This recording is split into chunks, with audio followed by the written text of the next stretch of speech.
حضرت ابراهیم ابن ادهم قدس الله سره دا د یو وخت لوی ولی الله لوی بزرګ ده.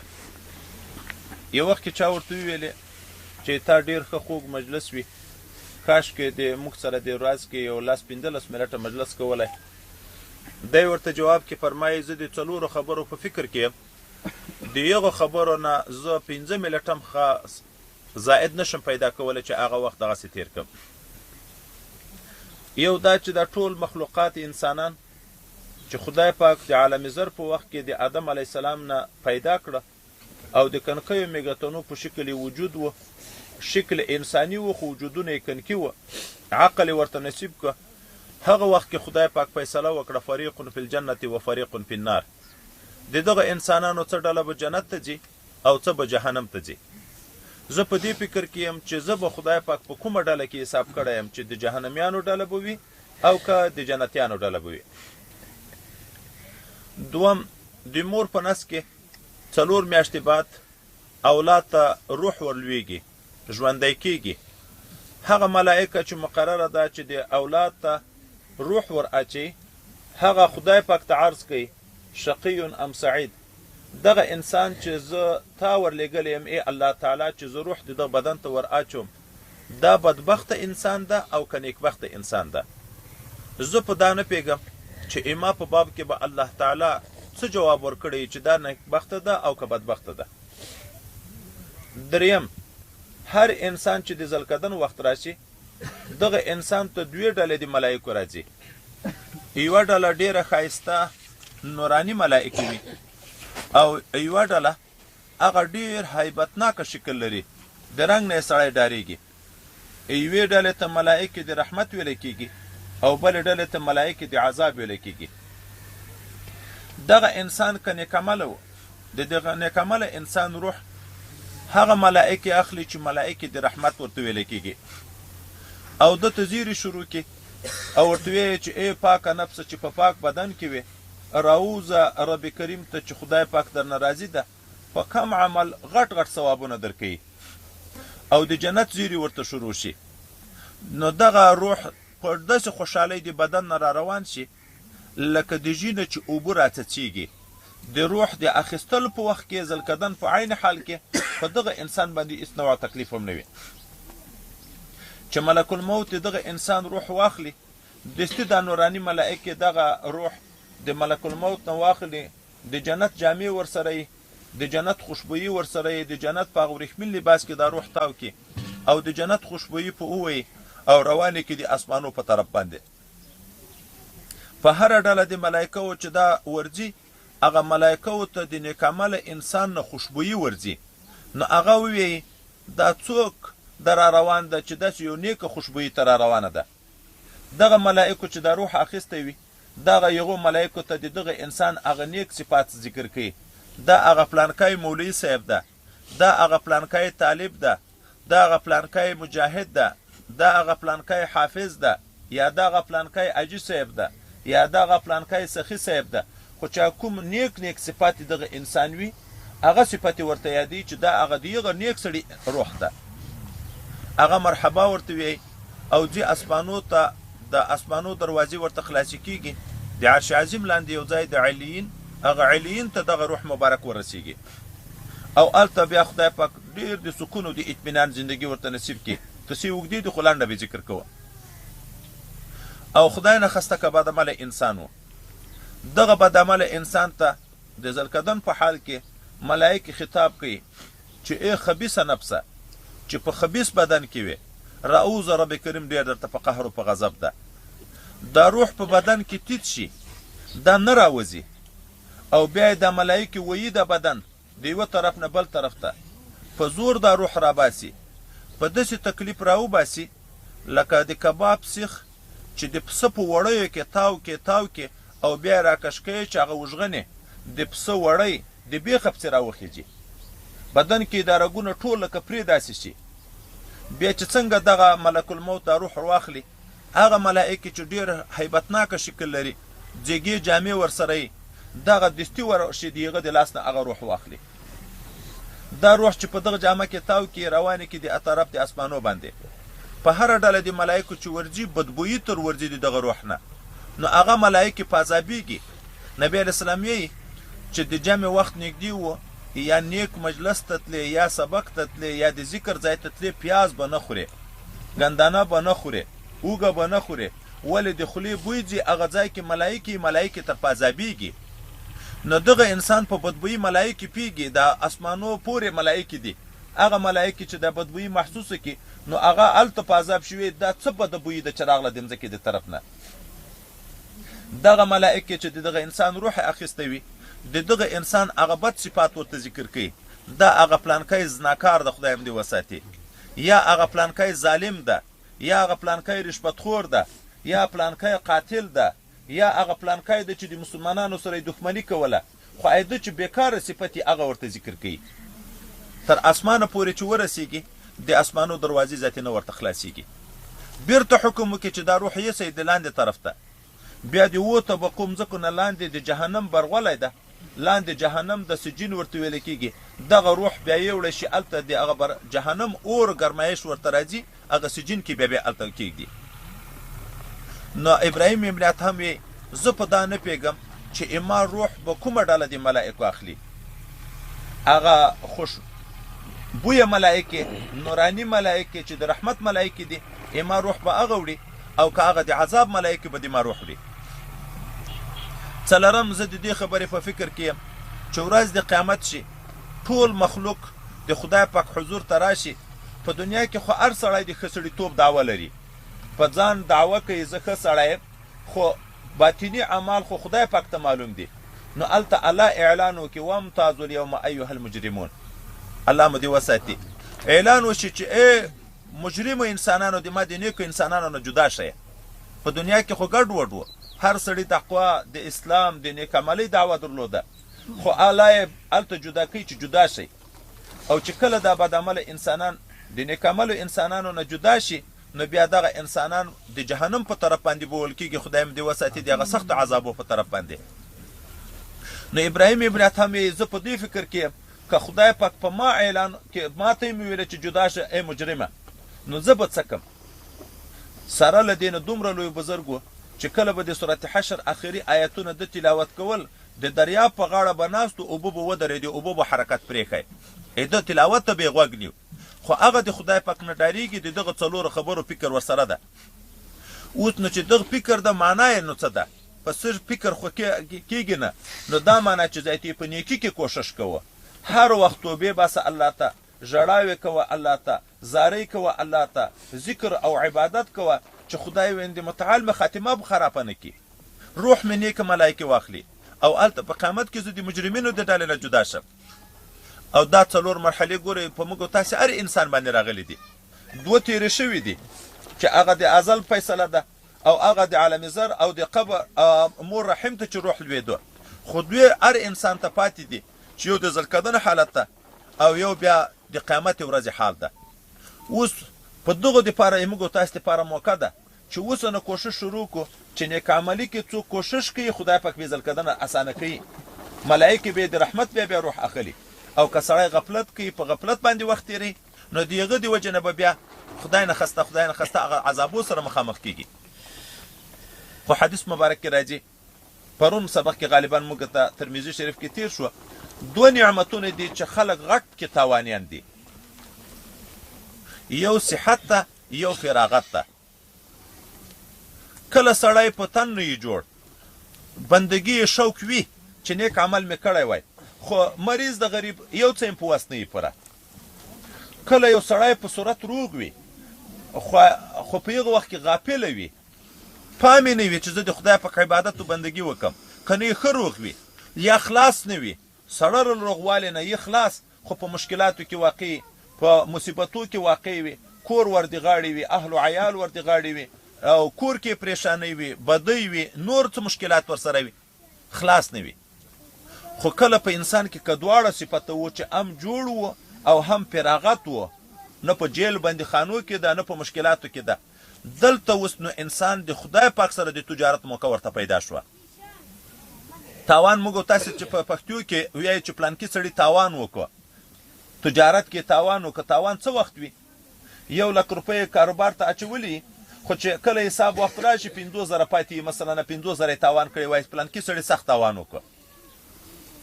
دا صحت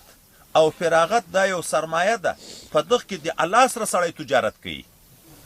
اوس نو که دغه سړي دغه زندگی عبس نه کړه تېره، د خدای پاک سره تجارت وکړه،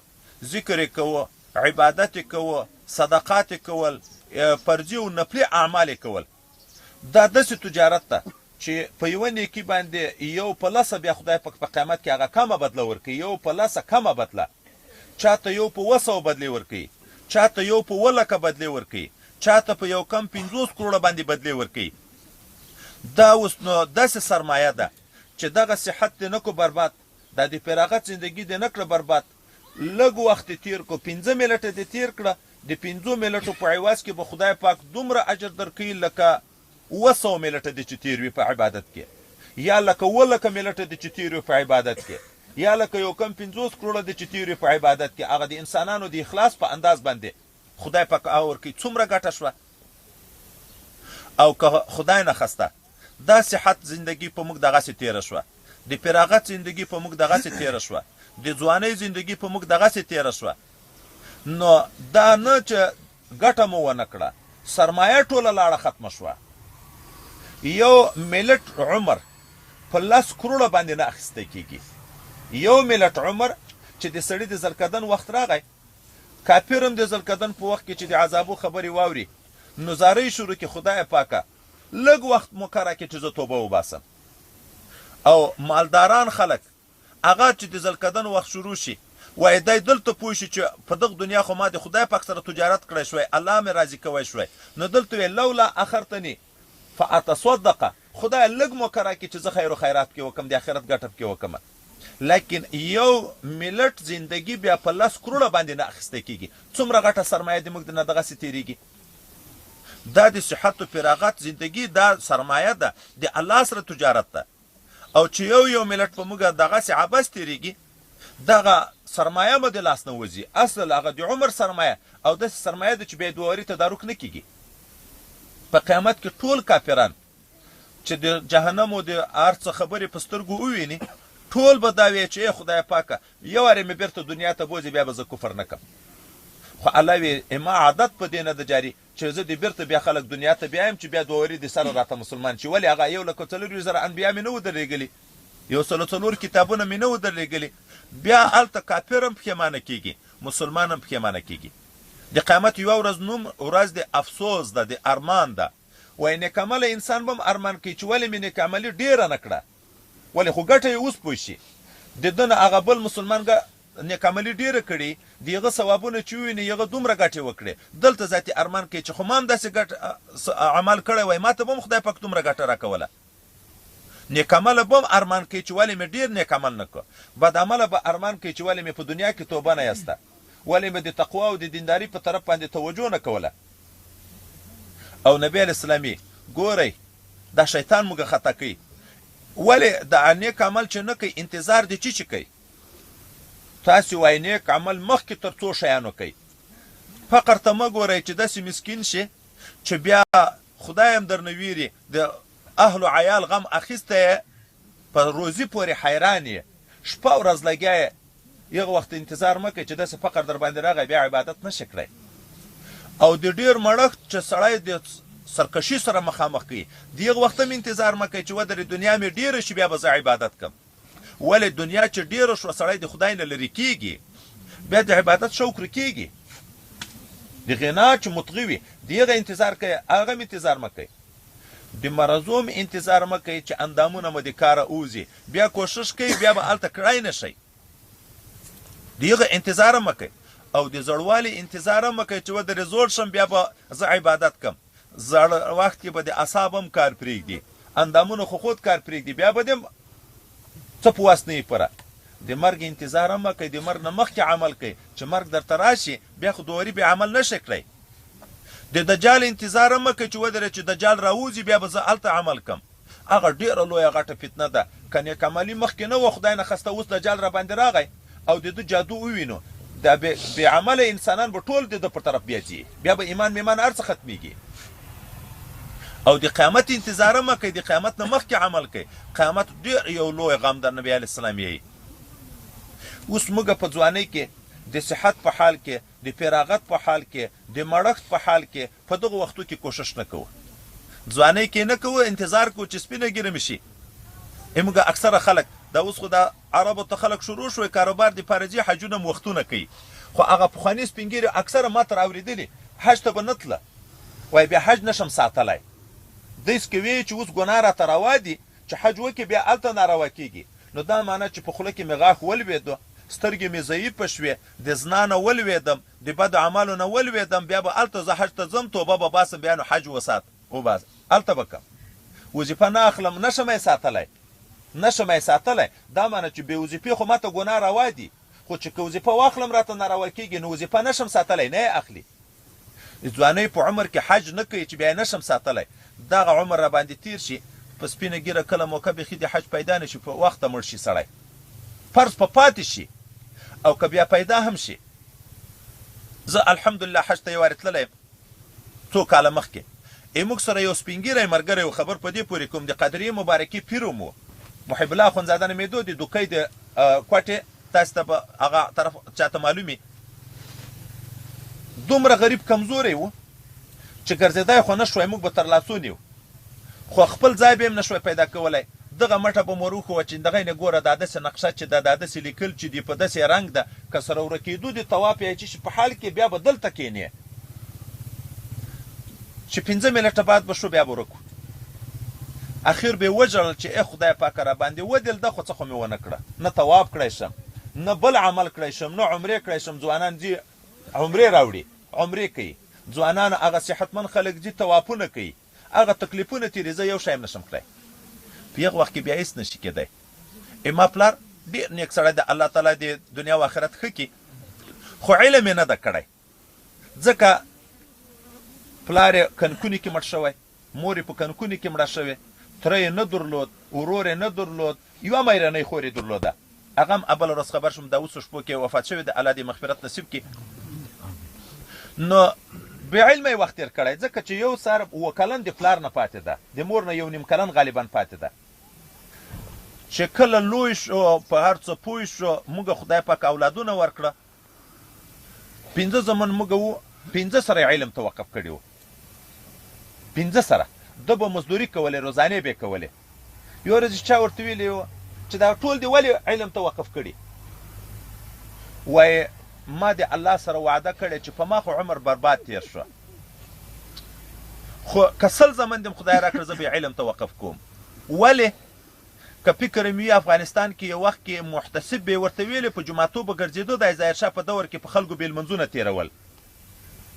پخوا و دا د حکومتو د طرف نه وي، خو هسې کار نه کوي، کنې اوس هم دغه شعبې شته.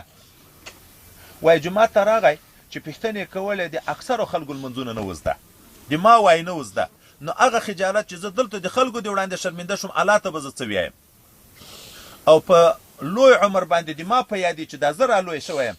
یعنې په ښه باد پیدلی یم، 3 وارې 4 وارې به د قرآن شریف شروع کړی، خو غریب نه زده کېږي. اوس نفلونه لمنځونه خو بې انتها ډېر کړي، ذکرونه خو الحمدلله بې انتها ډېر کړي، خو اوس خو نشي زده کولی، قرآن شریف نشي زده کولی، 3-4 وارې شروع کړو خو نشي زده کولی. ګوره چې سپین ږیری شي، شوق به د عبادت پیدا شي، خو بیا به یې نشي کړی. موږ تاسو ته خدای پاک موقع راکړې ده، صحت شته، دنیا شته، او عقل په ځای ده، اندامونه په ځای دي، دنیا لرو، هر څه د فراغت زندگی لرو، خو شیطان غل ده د موږ سرمایه وړي. او دا داسې غل ده، تفسیر عزیزي یو واقعه کې ذکر کوي، یو سړی ده مسافر را ده، لکه دا نن سبا خلک لاړ شي یو عربو ته بیا ډېرې روپۍ راوړي، ښې ډېرې روپۍ ورسره وي، کور کې پوښتنه وکړي، کور کې ورته دا شی نشته، دا شی نشته، دا شی نشته، دا شی نشته، او د کور ظرف فرش وویني کمزوری وي، مخکې روپۍ نه درلودې، فرش خراب و، د غالۍ نه وې، پوښتۍ نه وې، دا کمبلې نه وې، دا شیان نه وو، لوښي نه وو. نو سړی ښه جوب د روپیو نه ډک بازار ته وځي په دغه نیت باندې چې اوس خو خدای راکړه، نو یې کور فرش به هم برابر کړم، ظروف به هم برابر کړم، خوراکي شیان به هم ښه راوړم. چې په لارې تېرېږي، هلته د شرابو په دوکان ورپېښ شي، دی دا خیال وکړي چې څه روپۍ خو خلاصېږي نه، خو یو ګیلاس شراب د وچکه شراب وچکي چې وچکي نشه شي چې نشه شي اکثره بیا د پوډریان تاسې لیدلي دي په دا ګندو ځایو کې پراته وي دا نشیان په ګندو ځایو کې پراته وي او شراب وچکي په ځان نه پوهېږي بیا چېرې یو مرداره نالۍ ته ولوېږي په نالۍ کې پروت ده غله راشي سړی وویني چې ښه لوکه سړی د ښې جامې اغوستې دي هلته پروت ده په نالۍ کې جوب کې خو به یې خامخا شوي جوب یې وګوري چې څه روپۍ ټولې هغه ترې یسي دا سړی په دغه ګندګۍ کې پروت خپلوان په راشي چې وی پېژني وی دا خو پلانکی ده راوی باسي راوړي کور ته چې کله جوړ شي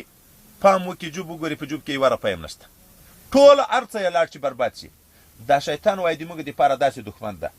د ایمان غوندې سرمایه خدای پاک راکړې ده صحت و فراغت یې راکړی ده د خدای د رضا اسباب یې راکړي دي موږ الله په خوشحاله کوی شو خو شیطان غل د شراب د دنیا را باندې وچکي عشق د دنیا خواهشاتو کې مو مست کي دا چې مست شو د دغه مستۍ د وجې نه لاړ شي ځای ګندګي شي د عذابو ځای شي بیا په قیامت کې چې په خود راشي بیا که هر څومره عقل کار کوي خو هغه بیا څه پیدا نه ورکوي ځکه شیطان هر څه تر وړي د سرمایه بیا نشته نو ځان په غلو شکوو موږ په غلو یې شکوو او په خپله خوښه یې شکوو په خپله خوښه یې شکوو ګورئ دا شیطان آدم علیه صلات وسلام الله تعالی چې جنت کې داخل و دی او حوا انا رضی الله تعالی عنها په قول مشهور باندې د غنم د دانې نه یې منع کړه چې دا مه خورئ نور جنت کې چې څه کوئ هر ځای خورئ خو دا یو د دغه بوټي سره به احتیاط کوئ قصه خو یې اوږدېږي خو اخر شیطان د یو انسان په شکل کې ورته راغی او په زوره زوره ژاړي آدم علیه السلام او حوا انا بل انسان نه ولیدلی دغه دوی دوه ژړا یې د انسان نه ولیدلی ورته راغله زړه یې په وخوږېدو ته ولې ژاړې وایي د تاسې په حال ژاړم ولې وایي دغه جنت زندگی دا د خوشحالۍ او د صحت زندگی تاسې ته همیش نه پاتې کېږي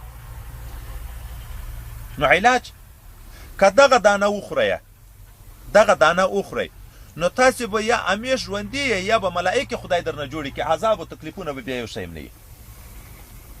اخر په دغه وسوسو آدم علیه السلام نه ورسره ومنله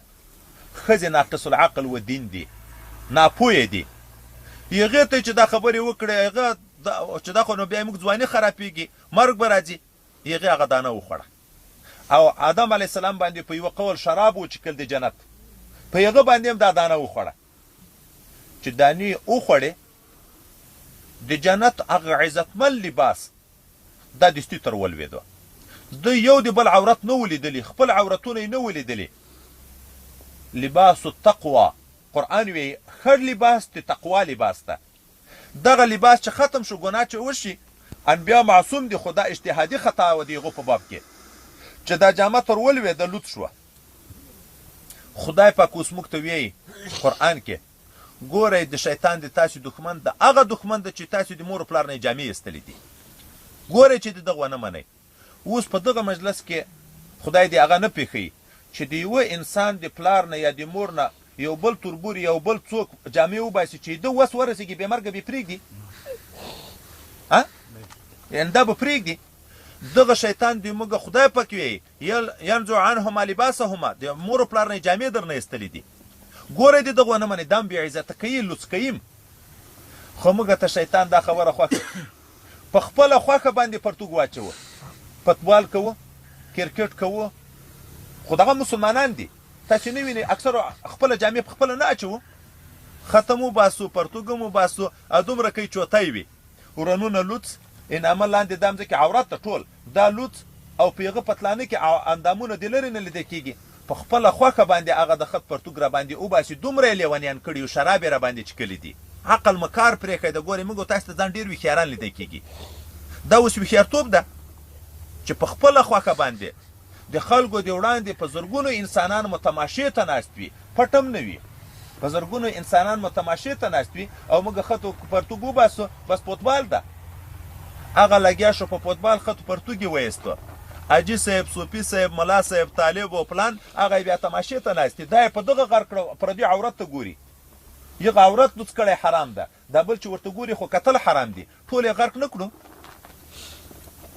دا بنیادي وجه دا ده چې د شیطان د فریبو نه موږ نه یو خبر چې قصه درته رالنډه کړم د دغه په فریبو به په چی چې خبرېږو په علم به خبرېږو علم موږ ته هر شی راښیي. ډاکټر ته ورشي اوس زه ورغلم هغه حکیم ته نه به زه وینو چې تا کې دا پلانکی مرض ده، خو د مرض دپاره به ډاکټر ته ورځو، ډاکټر یې راښیي. دا کتابونه موږ ته داسې د شیطان د تاوان شی او د ګټې شیان راښیي،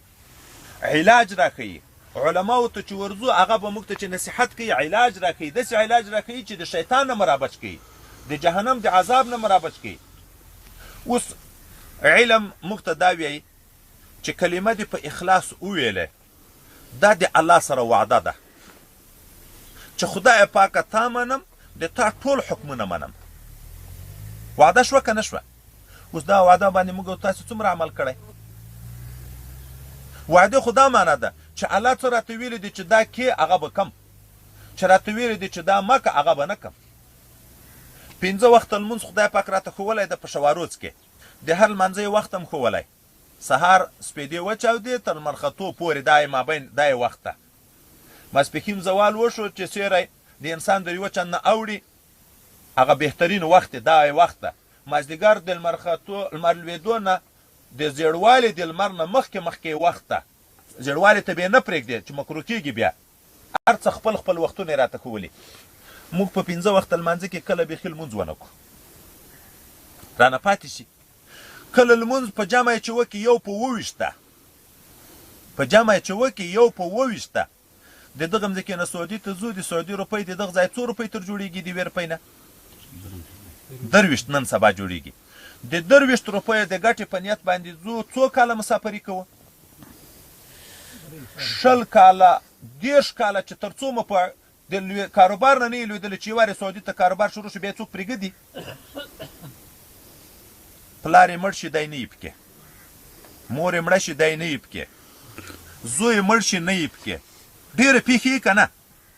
واده یې په کور کې، د زوی واده یې، د ورور یې واده یې، دی نه یې پکې. غم هم پاتې، خادم پاتې، هر څه پاتې. ولې؟ روپۍ 1 په 23 ده.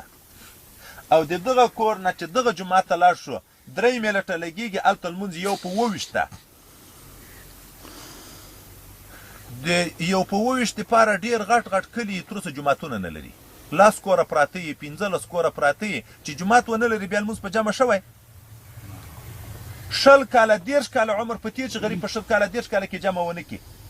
ولې د دغه ګټې سوچ نشته. وعده مو کړې ده د الله سره چې خدای پاکه تا بنده یم، رسول الله د تا امتي یم. او هلته الله راته وایي چې لمونځ به د خلکو لمونځ کوونکو سره ګډ کې، ورکعوا مع الراکعین، د لمونځ کوونکو سره به ګډ لمونځ کې. بعضې وایي چې جمع فرض ده، فرض. موږ په مذهب باندې سنت مؤکد یا واجب ده چې لمونځ دې په جمع ونه کړو، دا ناقص ده، دا درک نشته چې خدای قبول کړي که نه کړي قبول. وعده مو کړې ده، نه یې په ځای کوو. روژه خدای پاک را باندې فرض کړې په کال کې 1 میاشت، وعده ده چې الله خو ته حکمونه منو. روژې را باندې راشي، دا نن سبا مسلمانان خوري که نه خوري؟ ښه، زکات په کال کې 1 وارې خدای پاک را باندې فرض کړی او دومره مهرباني را سره کړې ده. په 1 روپیو کې چې تا د کور د خرچې نه در زیاته شوي، په دا کال کې د په کور 3 لکه خوړلي، 15 لکه دې خوړلي، د هغو حساب نشته در سره. کور دې په جوړ کړی ده، 10 لکه دې په لګولي دي، د هغو حساب نشته در سره. واده دې پکې کړی ده، 8 لکه دې په لګولي دي، هغو حساب نشته در سره. خو چې کال پوره شو نغدې روپۍ در سره پرتې وې، بیا به 40 روپۍ ورکوې. ګورئ، نه 10 بیا هم درته پرېږدي. او داسې درته وایي 1 روپۍ پرېږه، الله وعده ده دنیا به دې هم در ډېروم، په دنیا کې به هم برکت کې پیدا کوم، وعده ده وعده. او په آخرت کې به 1 په 200 بدله در کوم. وعده مو کړې ده د الله سره، د تا حکم ده. زکات فرض ده، خو نن سبا مسلمانانو کې په 100 کې 1 انسان زکات پرې کوي، پوره حساب کوي؟ نه یې کوو. حج را باندې فرض ده، او داسې عمل ده چې مخکینۍ ټولې ګناوې خدای پاک په معاف کوي. ښه وس د سړي رسېږي، خو یا به 3 لکه روپۍ لګېږي، یا به 4 لکه د سوغاتو سره. غم خو دا د سوغاتونو هم کې کدام کې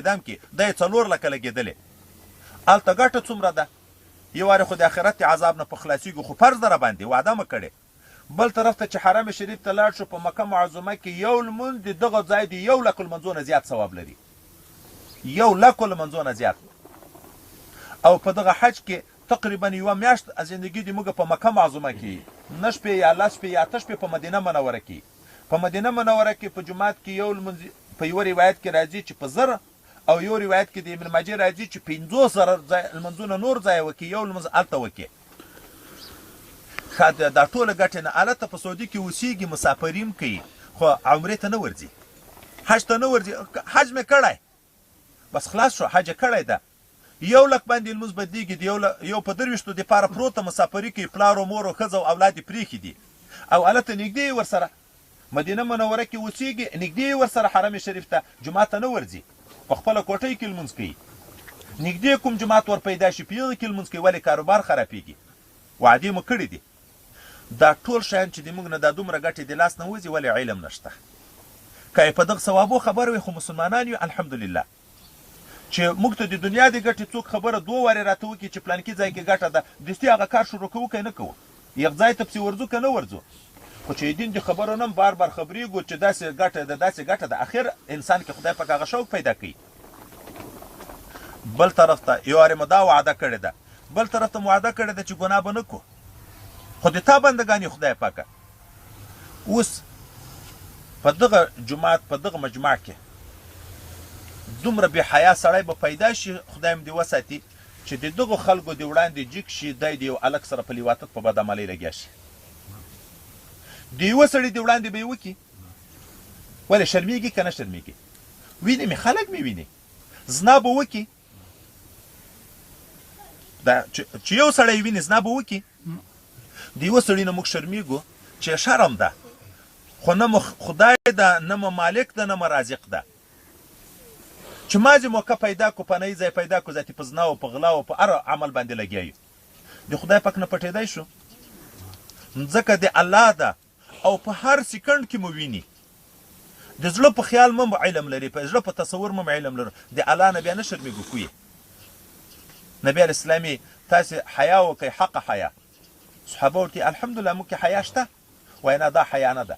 حیا دا ده چې سر او په سر کې څومره اندامونه دي دا ټول د ګناهو نه وساتې خو د خدای نه خپل خالق نه به حیا کوې سترګې به غلطې نه استعمالوې خدای ته خاین سترګې معلومې دي غوږونه به غلط نه استعمالوې غیبتونه به نه په اورې سروزونه به نه په اورې الله علم په لري ژبه به غلطه نه استعمالوې غیبت به نه کوې شیطانت به نه کوې پوچ و رد به نه پویایې مسلمان به عزتي به نه پکوې حرام به په خوله باندې نه خورې ساتي به یې زموږ مجلس د څه شي ده ټوله ورځ د مسلمان په غیبت لګیایي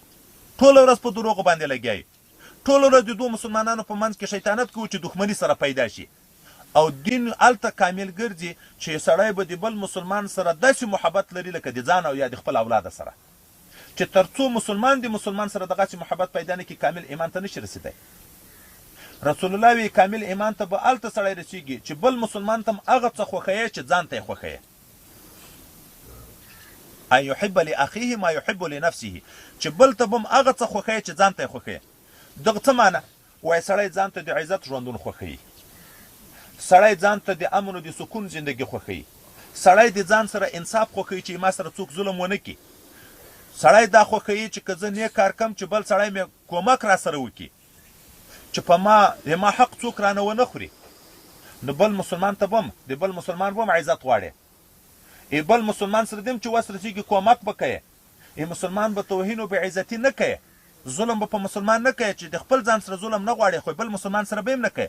هلته بیا مسلمان کامل مسلمان ګرځي او خېټه وساتې په خېټه پورې چې څومره اندامونه دي دا وساتې اصل حیا دا ده په لاس به مسلمان ته ضرر نه ورکوي نه به څوک ویې نه به یې پورې ویې نه به د پردی مال په غلا راخلې نه به پردی مال په زور راخلې نه به مسلمان قتل کوې نه به په مسلمان پسې د لیکلو په وخت کې غلط لیکل کوې شاید یې کاتب په منځ کې غلط لیکل به نه پسې کوې نه به په قلم تاوان ورکوې نه به په ویلو پورې ویلو تاوان ورکوې نه به دیوال په ورړنګوې نه به یې ویې نه به یې مال ته لوټ کوې پښې به ساتې نارواو ځایو ته به نه ځې سینماو ته به نه ځې شرابخانو ته به نه ځې د قمار ځایو ته به نه ځې د ګناهو ځایو ته به نه ځې د مسلمان پردي مال ملک ته به نه ورځې په دغو پښو باندې به دا قدمونه نه اخلې عورت به ساتې غلط به یې نه استعمالوې زنا به نه کوې لیواتت به نه کوې حتی زنا ته به ورنږدې کېږي لانه لا تقربو زنا څنګه نه نږدې کېدن پردۍ ښځې سره به خبرې نه کوې چې خبرې دې وکړې شناخت پیدا شو شیطان دستي په منځ کې کېږي بله ورځ خندا راځي، چې خندا راغله بله ورځ لاس وړول راځي، بله ورځ په زړه کې لګیا کېږي. د هغې وجې نه شریعت موږ ته وایي ښځه به د کور نه د باندې نه وځي، مخ به پټ ساتي، مخ به نه لوڅوي، پردیو خلکو سره به تعلق نه ساتي. ولې دا راته وایي؟ ځکه دا راته وایي چې نبي علیه السلام یې چې ښځه د کور نه ووته شیطان دستي ورسره ملګری ده. ګورې هر سړی خور و لور لري، مور لري، د بې عزتۍ په عنوان نه وي، هر سړی ښځه هم لري. زه 3 ودونه لرم، خو د دغه باوجود خپله ښځه به د نه یې دومره خوښه لکه په پردۍ ښځه دی چې شیطان وسواس ته راچي. په خپله ښځه چې شپه جمعه ورسره کوي که په ورځ ورسره کوي، په ولاړې ورسره کوي که په ناستې ورسره کوي که په پروتې کوي، خدای پکې اجازه کړې ده. ګورئ اجازه ده، په دغه اجازه باوجود چې نه ګناه شته، نه مو پلار وایي، نه مو مور وایي، نه بې عزتي شته پکې، نه ښه شته پکې، نه بد شته پکې، خو چې پردۍ ښځه ووي نو پسې ګورو. وایي چې ښځه مخامخ را روانه یې، مخې لوڅې، شیطان یې په مخ کې ني، بد شکله ښځه یې خلکو ته یې ښایسته ورښایي. چې د سړي نه تېره شوه ښځه، مخ آیات شیطان یې وایي په کوناټیو پسې شي، دا کوناټي یې خلکو ته ښایسته ورښیي، غټ غټ یې ورته ښیي. نبي علیه السلام یې چې پردۍ ښځه مو ول د زړه کې مشوق پیدا شو، دستي راشه خپل کور بیبي سره نزدېکت وکړه. ولې؟ د دغې او د هغه څه فرق ده؟ دا خواهش خو دلته هم پوره کېږي، خو دلته ګورې نه پوره کوو. هغه شیطان راته خو کړی ده، غل ده خو که نه دښمن مه ده. خدای پاک راته یې چې په زړه کې به د مسلمان سره محبت کوې، علم چې وي، خو په دغه به پوهېږو چې مسلمان سره به محبت کوې. او د موږ تاسې په خپل منځو کې څومره خپل منځو کې بدبیني دي، حسدونه دي. نن به 2 نفره سم په اتفاق ژوندون نه ونه وینې، د محبت ژوندون به ونه وینې. کور کې به ورونه سره خپی، زوی پلار به سره خپی، نګور خواښې به سره خپی، تربور او تربور به سره خپی، کلیوال به د کلیوال سره خپی، ښه د سکون او د اطمینان ژوند به نه وي. ولې؟ خو شیطان راپسې ده. بس ګورې زه کله کله ملګرو ته مثال ورکوم، زموږ په مدرسه کې الحمدلله کم زیات 200 کسان طالبان، 200 کسان کال تیر کی، په ټول کال کې جنگ را نشي، په یوه ځای 200 کسانی هغه مدرسې څه کوي، په هغو کې خو بیخي ډېر خلک داسې د محبت ژوندون یې لکه ورونه چې سره بیلیږي، سره ژاړي. په یوه کوټه کې د 15 قومو خلک خو سره پراته وي، په یوه کوټه کې. موږ مدرسه کنکۍ د کمرې مو کمې دي، په یوه کوټه کې 18 نفره یي، 60 نفره یي. دا د یوه قوم نه یي، د یوه کلي نه یي، د یوې علاقې نه یي. یو د خوازک ده، یو زدران ده، یو خروټی ده، یو بیټنی ده، یو ګنډپور ده، یو پلانکی ده، یو پلانکی ده. د مختلفو قومو خلک یې سره راشي، په یوه کاسه باندې یو کال سره تیر کې جنجال نه وي. دا ولې؟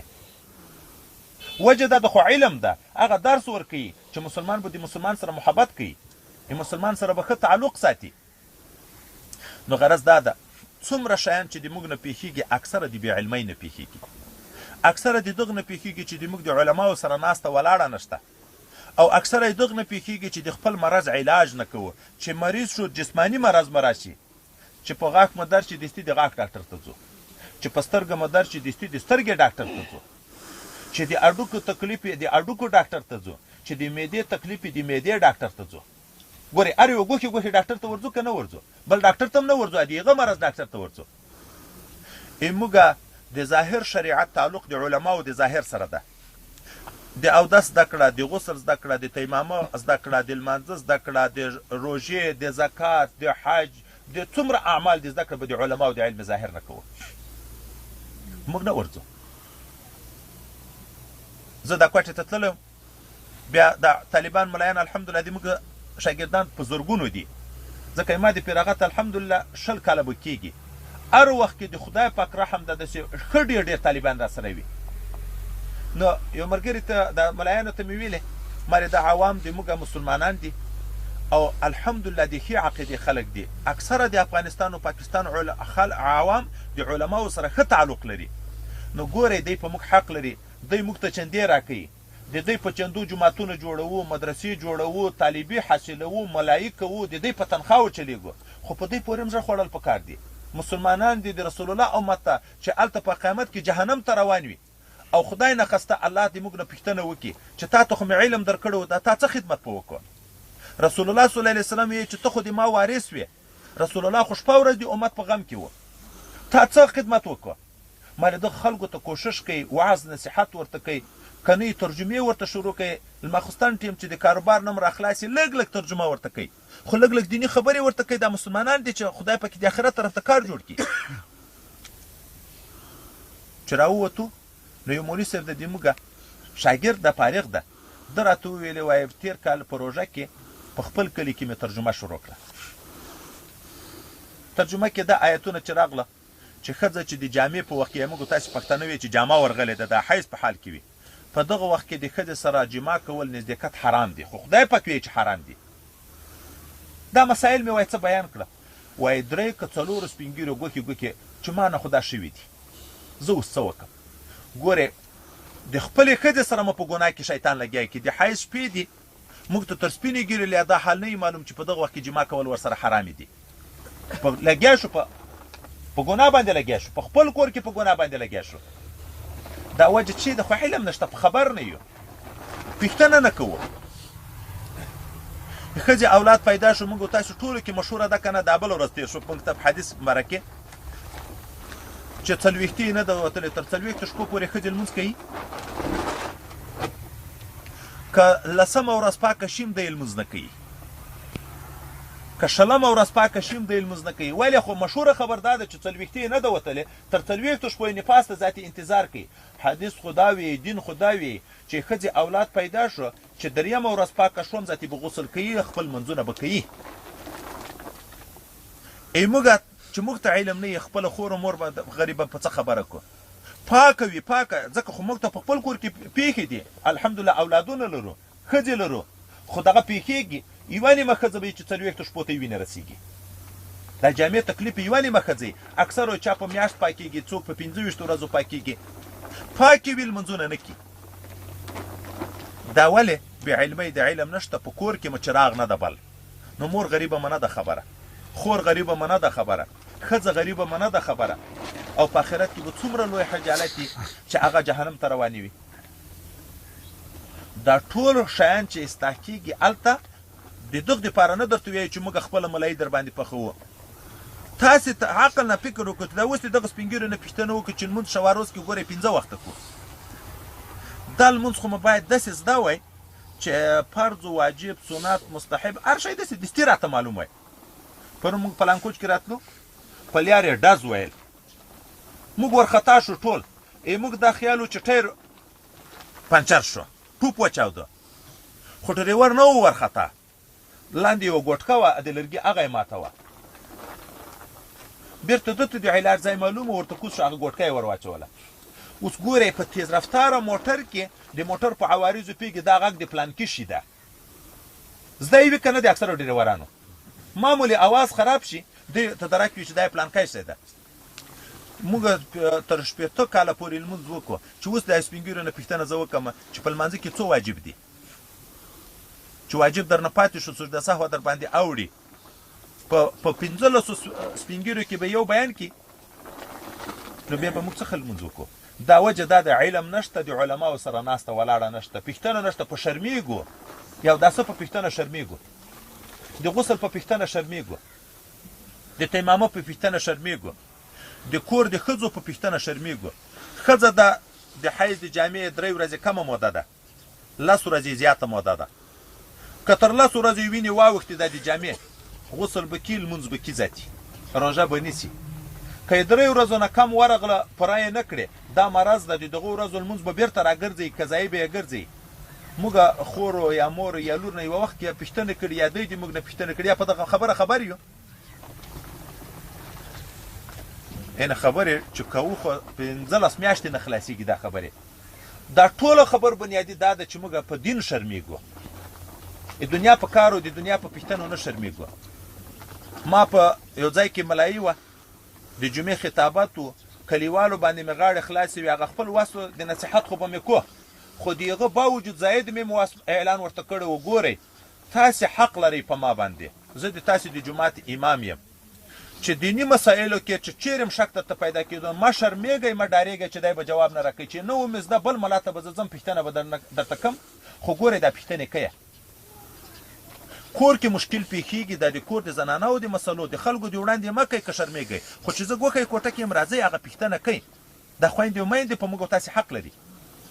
په څو کاله کې ماته یو سړي 2 وارې پوښتنه کړې ده د دغه حاجي صاحب ورور مشر ورور ده یوسف حاجي نومیږي 2 وارې کور کې د زنانه مرض په باب کې په څو کاله کې د مانه پوښتنه کړې ده داسې تکلیف یې د اوس لمونځ وکړي که نه وکړي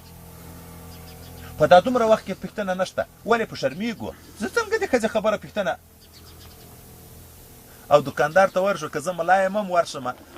دکاندار ته بنګړي راکه دومره بنګړي راکه په دغه نه شرمېږم پردي سړي ته د خپلې ښځې لاس نه پر بیانومه نه شرمېږم یو ټوکه درته وکړم دا وزیر خو ډېر ساده خلک دي دا د غرو موږ ټول تاسې دغسې یو د غرو والا یو نو هغه ته ورغلی د دکاندار ته چپلکې اخلي زنانه چپلکې اخلي نو هغه پوښتنه تر کړې د څو لمبره وایي په لمبره خو یې نه یم خبر خو 3 اولاده یې پیدا دي 4 مې په نسته په لمبره خو یې نه یم خبر اوس نو دا ورته ښیو چې 3 پیدا دي 4 مې په نسته خو چپلکې یې تړه اوس پښې ته راته برابرې کړه په دغه نه شرمېږو په ټیکانو نه شرمېږو په نکریزو نه شرمېږو په مریو نه شرمېږو په پرتګاه یې نه شرمېږو په پرتوګ یې نه شرمېږو اخلو یې که نه اخلو خو بد ګورو که نه ګورو دومره رنج یې راخیستې دکان په دکان ګرځي دغه شته در سره که نه ښځې ته یې اخلي خور ته یې اخلي مور ته یې اخلي دکان په دکان یې ګرځي دغه رنګ راکه دغه رنګ شته که نه شته خو د دین په مسله شرمېږو چې هغه خدای را باندې فرض کړی ده په هغه شرمېږو نو د دغو بنیادي ځای حل دا د جومات ته مدرسه ده جومات سره به تعلق ساتو په جومات کې به ملا نیسو او دغه موټر ته څوک کمزوری ډریور نه نیسي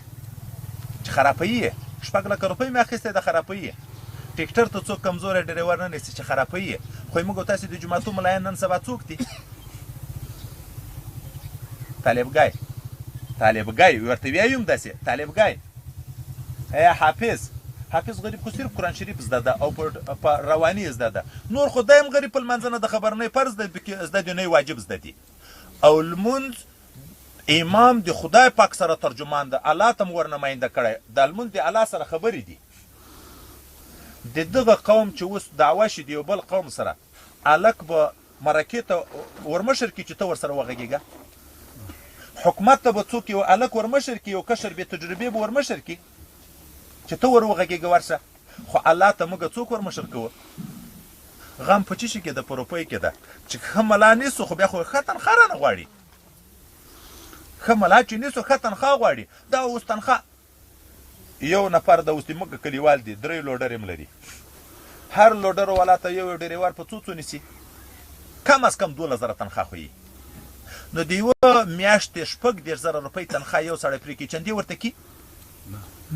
تربرو ته وایي چې ما سره کومک وکړئ په کلي ټوله خو یو جومات ملای 40 کوره کلی په 40 کوره کلی باندې څومره تنخوا ورکوي 3000 2000 2500 بیا میاشت پره د ملا تنخوا راوړئ میاشت پره د ملا تنخوا راوړئ هغه نه پوره کیږي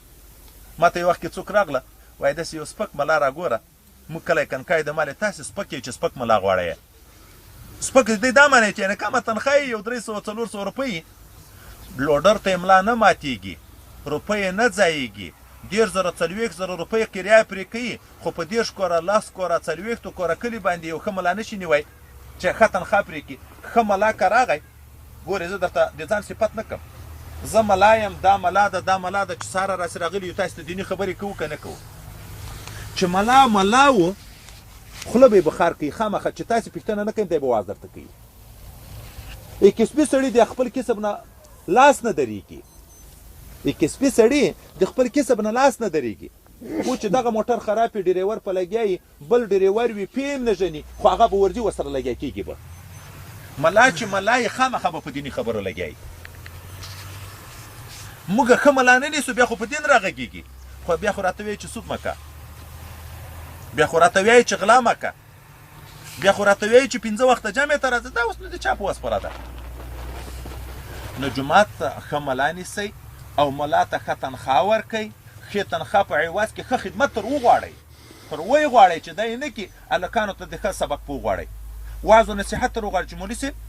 موږ خو په دین نه یو خبر دا اوس زه دا خوازکو ته ډېر ورځم دا ګنډې نورنګ ګمبیله تاسې به هم اکثر خبر یې الحمدلله اوس ډېر ښه تعلق ده چې زه هر وارې ورغلی یم جلسې په کو بیانونه پکې کو داسې سپین سپین ورته وایي زه ورته یم ګوره یی کوچیان داسې نه چې د روپیو د وجې نه اوس دعوه د قریشتوب وکړئ چې موږ خو قریش یو کوچیان یې هغه شپې در په یاد کړئ چې د اوښ سره ګرځېدئ ښه وخت مو هلته د اوښ سره تېر کړو دلته مو په عربو کې تېر کړو دین مو چیرې زده کړو دین په روپیو زده کېږي چې په جوب کې روپۍ ډېرې شوې ذاتي به دین زده کېږي دین بیرته عاجزي غواړي که د کلي ملک ده یو سیر ټماټر اخلي دکاندار ته ورځي چې ماته یو سیر ټماټر راکړي دا یې مجبور ده ورځي که پیر ده که ملا ده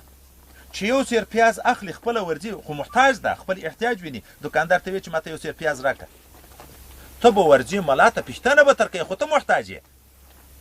چې ته پوښتنه نه کې ځان موړ بولې چیرې هم دکاندار چاته خپله کور ته یو سیر ټماټر ور وړي دي چې دا واخله په کار به دي بېګا ته به دیګ په پخه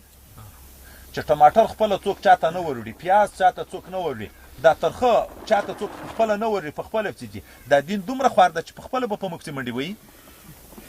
خو ځان غني بولو دین نه ځان غني بولو پوښتنه نه کوو اوس الحمدلله د تاسې دغه قوم مربوط دغه خبر باندې موږ راغلي یو چې دا خبر شوي مې چې دغه قوم اوس اراده کړې ده چې په دغه علاقه کې یو مدرسه جوړیږي دا مدرسې اول په دغه باندې پوه شئ زه د خپل کور کې بابا ته م وایم د خپل قوم ته ما ویلې چې ملا نه د خپل کور ده نه د خپل قوم ده ملا د ټولې دنیا ده ما خپل علم چې حاصل کړی د بلوچستان نه نیولې تر صوبه سرحده پورې په مختلفو مدرسو کې اوسېدلی د مختلفو علماو نه مې کسب کړی ده بیا چې زه راملا شوی یم په خپل کور کې نه یم ناست که ملا د یوه کور وای خو دغه حاجي صاحب سعودي کې که لک ګټلي که سل کروړه یې ګټلي دي خو خپل کور ته راځي بل کور ته خو نه ځي د خپل کور سړی ده د خپل ملا د خپل کور نه ده ملا د ټولې دنیا د مسلمانانو ده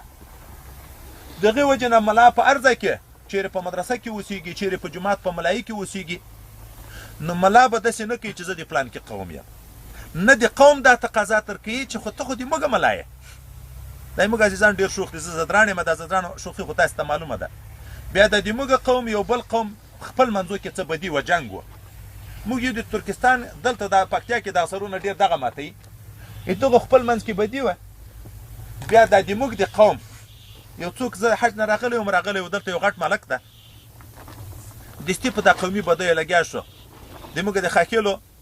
د پړنګیو سره جنګ ده دا یې موږ قوم سلطان خیل نومیږي دا یې ما بابا او دی سره لګیا شو نو دغه عجیب دستي ویایي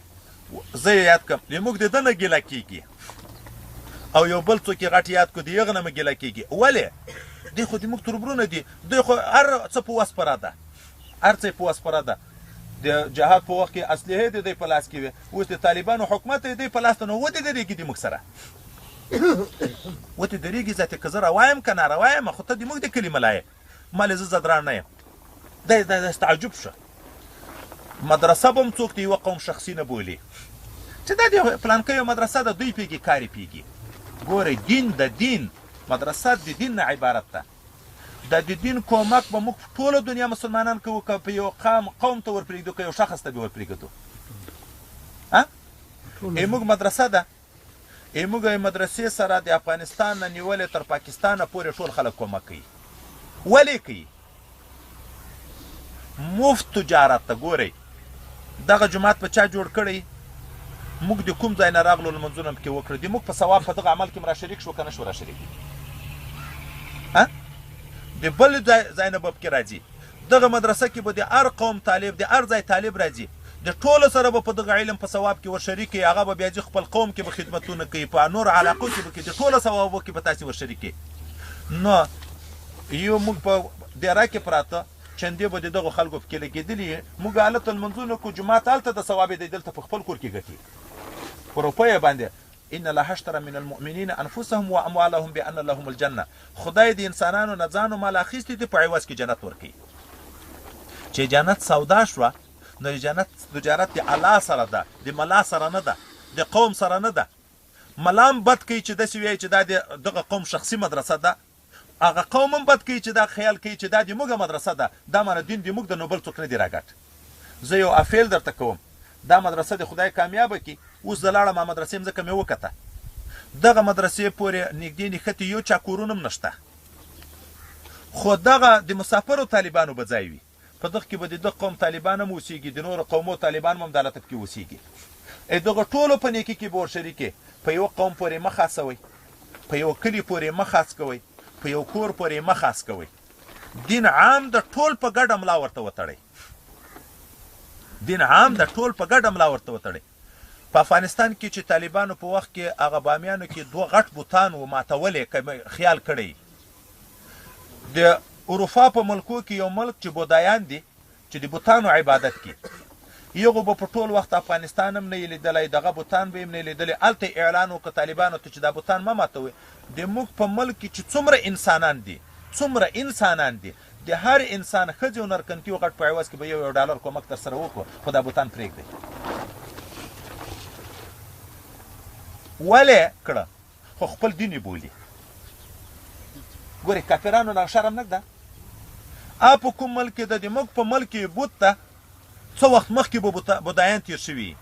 اوس خو بودایان نشته په افغانستان کې د هغه دین خلک هم نشته لیکن دوی هغه خپل آثار چې هلته یو بوت موږ موجود ده ټول ملک دغه ته تیار شو چې یو ډالر به د سړي په سر باندې درکړو خو دا بوتان مه ماتوئ او موږ دین مو ویشلی ده دا د پلانکي دین ده دا د پلانکي دین ده دا د پلانکۍ مدرسه ده دا د پلانکي مدرسه ده کومک نشته تعاون نشته ښه یې په وسپرئ موږ مدرسه چې زه لاړم دغه دیرې ته د دغه خلیفه صاحب دغه قوم منجور دا مدرسه اول دغه جوړه کړې وه عنوان نوم د دغه و عامو خلکو خاص کومکونه نه ورسره کړه 4 کوټې وې پکې کنکای جومات تقریبا دغه جومات شاوخوا دومره اندازه به جومات و یا 8 یا 10 یا 12 په طالبانو خو موږ په د خلکو پورې محنت وکړو چې دا دین د یوه کور نه ده د یوه قوم نه ده مدرسه نه ده چې هلته څه کوې چې چیرې مو وس رسېږي ځان مو محتاج کړو په قومو وګرځېدو هلته خو چې څومره پښتانه پراته دي ټول مو ته مو وویله چې ګورې دین مشترک ده نن په هغه ځای کې الحمدلله اوس دومره کار کېږي چې څه کالم د ما سره الحمدلله 8 نفره د دورې طالبان دي چې پګړۍ به تړي 200 طالبان شو جماعت هم جوړ کړه تقریبا 50 لکه روپۍ په ولګېدې اوس مو د کلي د هلکانو دپاره دومه مدرسه واخیسته مځکه مو واخیسته جوړه مو کړه تقریبا 14 لکه روپۍ به په هغه لګېدلي 300 شاوخوا هلکانو الجونه په هغه کې سبق وی دا وجه څه شوه چې موږ د انحصار د یوه کور نه دین ورویسته خلکو ته خلک پوه شوه چې رښتیا وي دا خو د موږ دین ده د ټولو کار ده مخکې به د یو قوم کومک و اوس مثلا د 10 قومو کومک شو د یوه قوم په کومک به ډېر کار وشي که د 10 قومو په کوم اوس یوه ټینکۍ مو تېر کال جوړه کړه تقریبا 12-13 لکه روپۍ په راغلې چې هغه د هغه یوه قوم مدرسه وای تر تروسه پورې به یوه ټینکۍ هم نه وه جوړه په مدرسه کې ځکه زه چې راتلم په هغه مدرسه کې د استنجا ځای نه و یوه غسلخانه نه وه په مدرسه کې نن الحمدلله د میاشتې نږدې 1 لک روپۍ خرچه راځي د استادانو تنخواوې او لنګر چې حساب کې میاشتې تقریبا 1 لک نن خدای پاک دا ټولې پوره کوي ولې خلک پوه شو چې واقعا دین خو د ټولو خلکو ده دا خو د یوه قوم نه ده د یوه کلي نه ده دا خو نه ده چې زه به ملکیب کې کم نو بیا زه کومک کم موږ مدرسې په جومات کې 2 کوره را شریک دي نور د موږ پښتانه ټول په دا کلیو کې تیت دي موږ جومات ته نه راځي خو دا 50 لکه روپۍ په جومات چا په دغه نیت موږ ته نه دي راکړي یوه سړي 10 لکه روپۍ راکړي خو تر تروسه الحمدلله دا سوچ هم نه ده کړی چې دا جومات کې به د زه یوه خبر ور وکړم خو د خدای د رضا دپاره یې کړي نو مدرسې سره کومک کوي خو د ملکي په نیت یې مه کوي چې بیا به ما ته ونډه یې پکې چې سبا یې سره ویشو د پلار میراث ته بیا به پټی سره ویشو دا خو خلک